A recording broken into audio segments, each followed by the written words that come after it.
একটু শুধু জোরে বলবেন।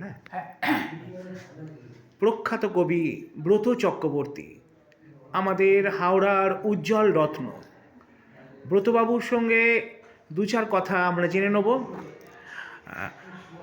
আজকে এত সুন্দর একটা অনুষ্ঠানে এসেছেন, তা এই শঙ্খবেলা সম্পর্কে যদি দুই এক কথা বলেন। শঙ্খবেলার সঙ্গে আমার যোগাযোগ অতি সম্প্রতি। ভাস্বর আমাকে আমন্ত্রণ করলেন, আজকে এলাম। এত ভালো লাগছে এই উজ্জ্বল অনুষ্ঠানে এসে। এর মুখরতা, এর উজ্জ্বলতা আমাকে ভীষণ স্পর্শ করল।